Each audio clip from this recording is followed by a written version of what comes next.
So welcome. Submitted for your approval of the Midnight Society. I call this tale IRS. The deadly bastards. The most disgusting, inhumane creatures to walk the earth. Agents of the IRS. They'll come after your bank account and take your wife and your children from you.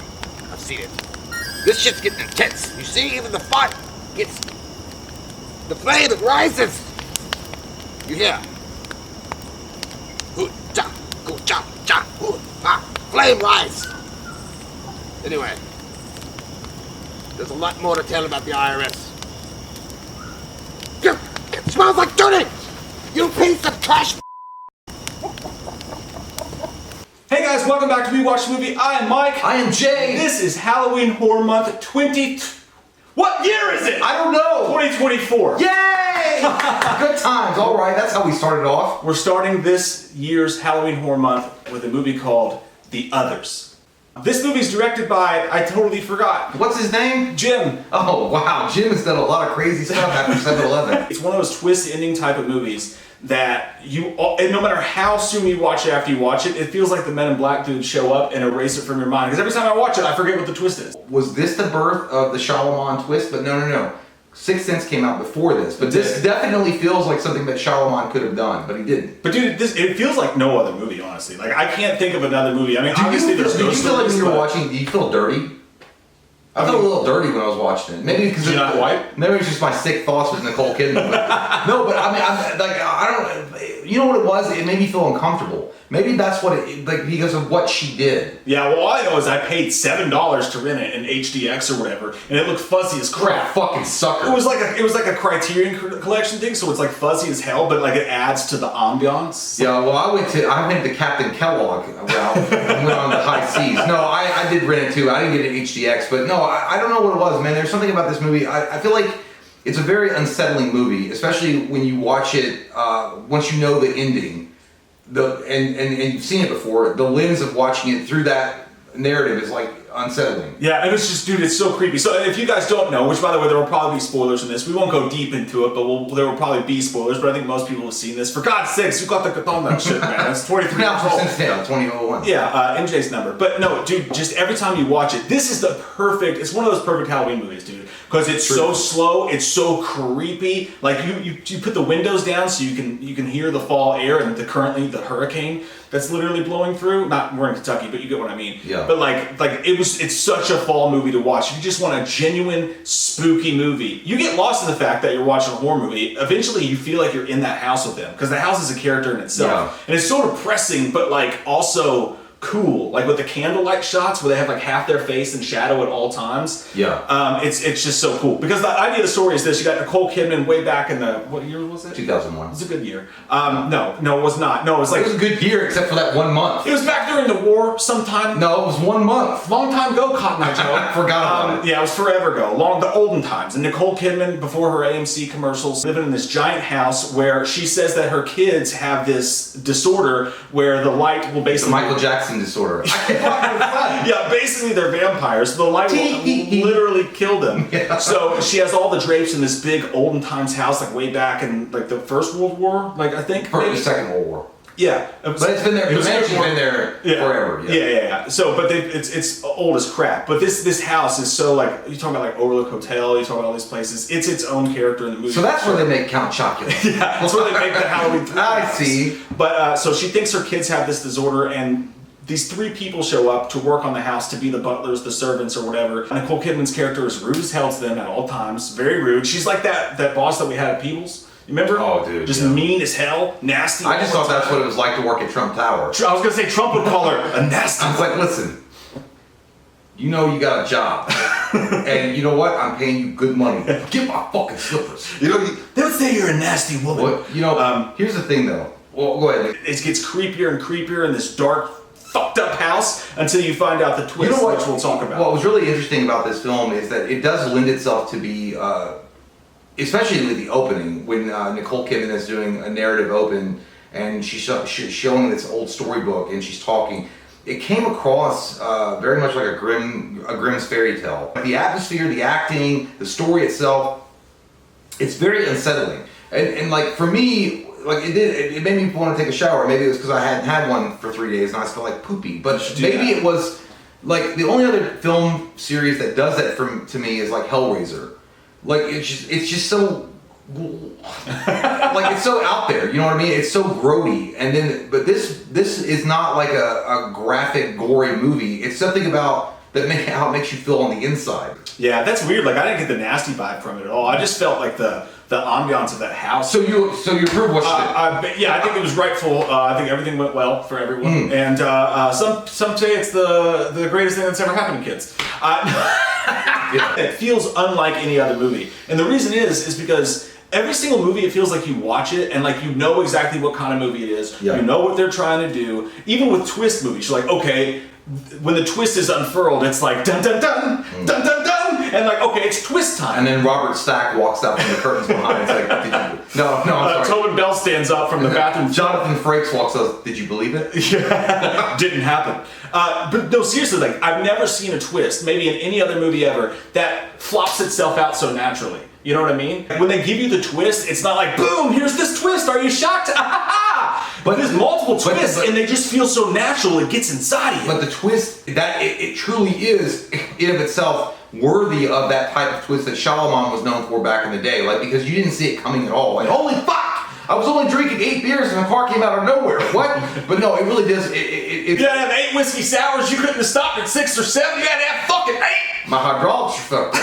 But no, yeah, dude, it's one of those films that like it's almost it's so masterfully told, and I feel bad. Like I never talk about this movie. Like I feel like this movie is one of those films that you don't really talk about. For some reason, it gets lost in the sauce. But it truly is a great horror film from 2001, and maybe because 2001 was a weird year. The early 2000s were a weird year anyway. Yeah, and dude, I just think Nicole Kidman's great in the movie. Obviously, everybody in the movie has got to hold the story together themselves, because if anybody gives it away at any point, you're going to give away the whole thing. And all the actors do a great job. You know who my favorite character in the movie is? Tell me. It is the dad. Not the dad that comes back from the war. I think it was my favorite. That was funny. That one line. He's like, sometimes I think.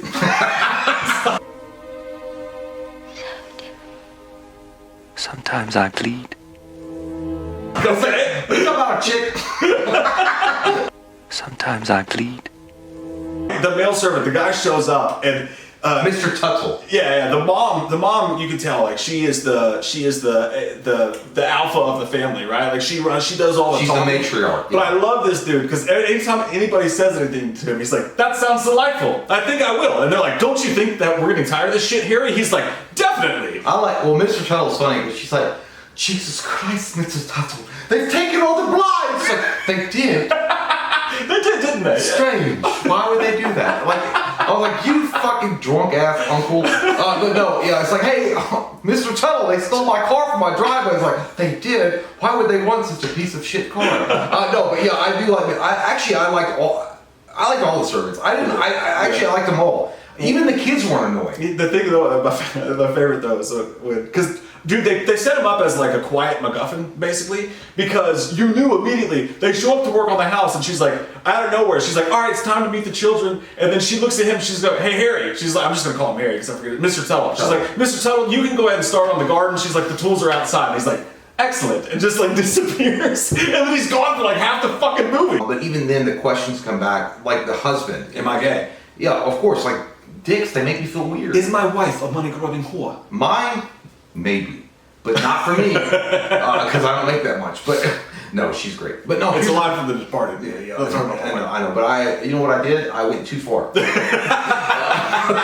But no, here's the thing. It's so cool because it's still the question that popped up in my head when I first watched it, and it still is rattling around there. It's like, what happens with one of the main characters and why they're doing what they're doing. Like, it's not spoiling it, but the husband. It's such a weird. There's so many different meanings of why he's in the movie at the time that he shows up. It's so fucking well crafted, dude. I can't. This is it's like we just say, are we in limbo? Are we in purgatory? What's going on? It's so good. Well, I think we can't. Well, I don't want to say that because I don't want to. Yeah, we'll keep it vague just in case you haven't seen it. Dude, goddamn, like this, it's got to.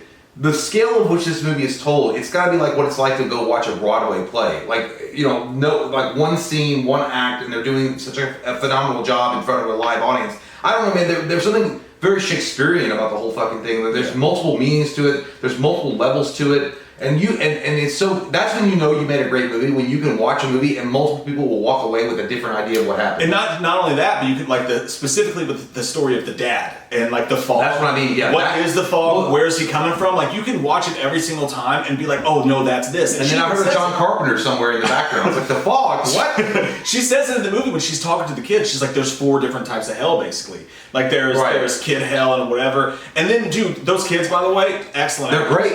Yeah, everybody was, and that's what I'm saying. Like, I was never annoyed by any of the kids, which is like hard to do. That little girl was kind of nasty sometimes. She's a nasty lady. That little girl was sometimes nasty. But I was like, hey, you fucking watch your tongue. Her future will be a cashier at the nearest Family Tree. $1, what is it called? Family Dollar? Family Dollar? Yeah, Family Dollar Tree. General? Whatever. Dollar Tree? Yeah, she'll be like, Five and below. what you want? God fucking damn it. The kid, though, I love that little boy, dude, because he was always like, he's like, why would you question that? Like, his face was always so, like, sincere. Yeah. I'm surprised I haven't seen him in other stuff. He seemed like he was... That kid got wedgies all throughout his life. Yeah. But no, did you laugh that part when... But he turned it around and he became Mark Cuban.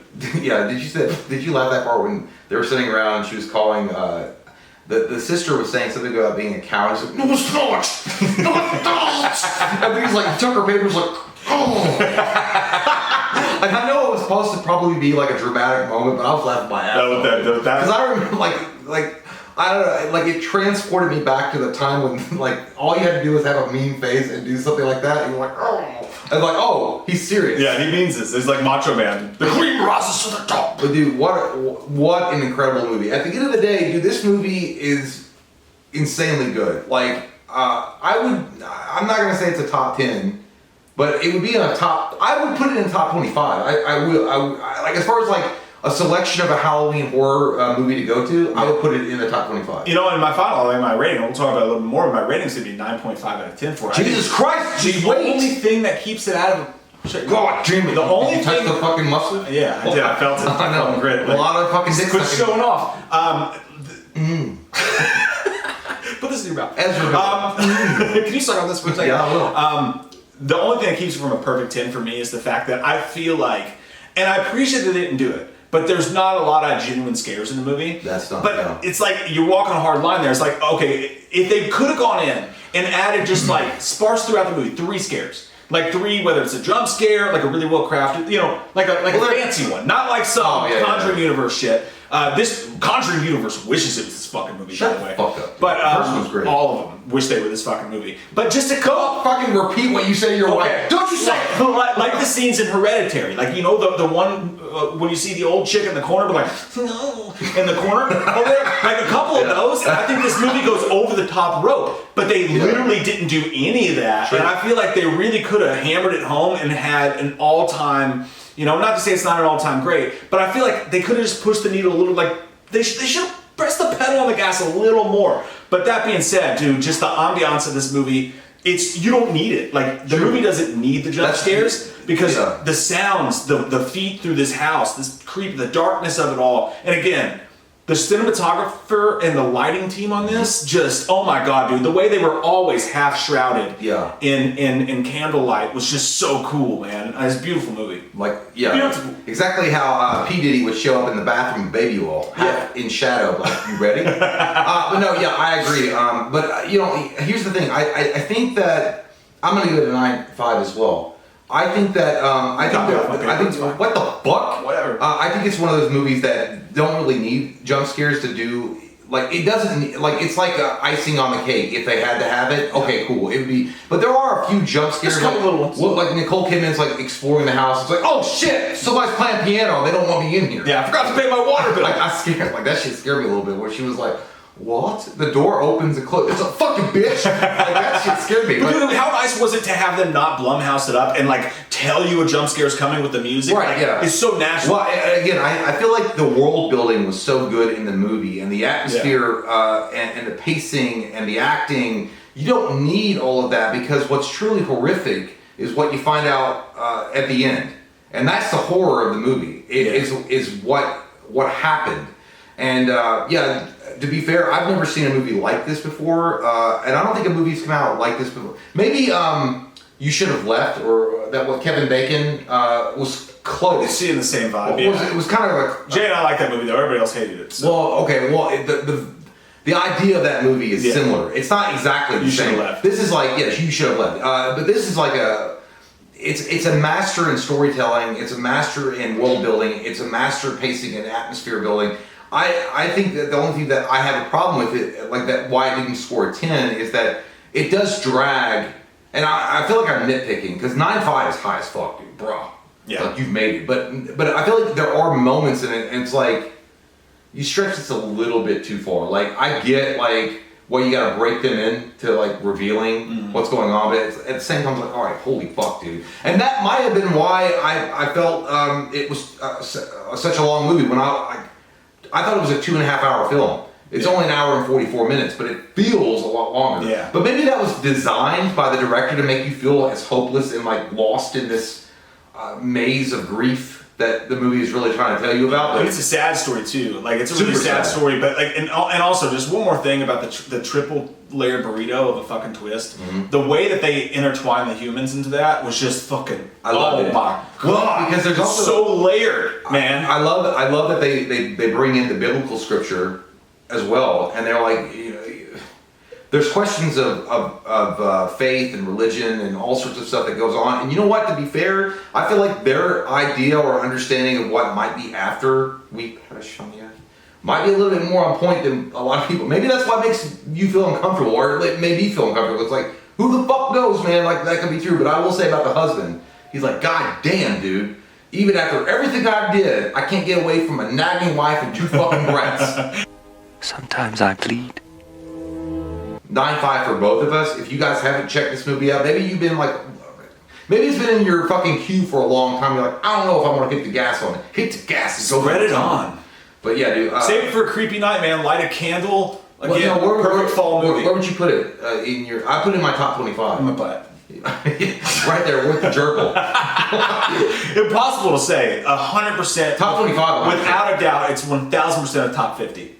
Ooh. But top 25 is reasonable. 25 is really high up on the list. Okay, I would say top 50. We'll have to do that one day before we die. Again, it's not gonna make your panties fall off. Well, I feel like, are we overselling this movie? I don't think we're No, I think it's a gem, dude. It's a one of one. There's no movie like it. Like honestly, like there's creepy movies, there's haunted house movies, there's all this stuff movie, but there's no movie particularly like the others. And I would say that if you're a Shyamalan fan at all, you would love this movie. Like maybe that's the appeal. Like I do like those movies with like a twist, like you know, it's like you think it's one thing and then they don't rely on traditional jump scares to tell the story. They actually just tell a great story, and then that itself is the reason why it's so great. There's so many other movies, dude. Like every time I get so sick of every time you watch a movie, you know from the get, oh, this movie's trying to be this creepy haunted house kind of movie. This movie's trying to be even a Shyamalan movie. This movie's trying to be this. With the others, it is so just, it's almost like this movie has never seen another movie before. And they're just like, we're just doing a movie. It felt so natural and original. And it does have the vibes of so many movies, like the haunted house and the fall vibes and the ghostly presence and shit like that. Mm-hmm. But like, it never feels like it's pulling from anything at all. Like you're watching like a one of one, which is why I appreciate it. It's a great story in character building and pacing and atmosphere and world building. 100%, without a doubt, it's a 9.5. I just don't want to oversell it to you guys, but so if you'd watched, I would tell this to somebody that if we were working at Blockbuster, it's like, well, I really like the thick fence and the signs and things like that. Signs is a great movie. I would say you need to check this movie out. For sure. If you're into that kind of shit, you're going to be into this. Honestly, any fan of horror, I would say, needs to watch this movie. No, that's not true. Shut your fucking mouth. But no, guys, thank you guys so much for hanging out with us. That's the movie review for The Others. The month has begun. That time of the month, and not the one where you have to hide in the basement from your wife, but the horror month has come. We love your all's fucking faces. More to come. We'll see you guys soon. See you guys. God damn it. I fucking hate jump scares. What are you going to do on October 31st? What are you gonna do on October 31st? Here comes that white-faced fucker, an asshole like no other. He's a big old piece of shit. Wants to stab your sister's tits cause he's a white-faced fucker. Loomis can't recover. Dr. Challenge drunk again, sleeping with your sister's friends. Do you wanna know about the darkness? I said, goddamn. God damn you, faggot! I said, goddamn.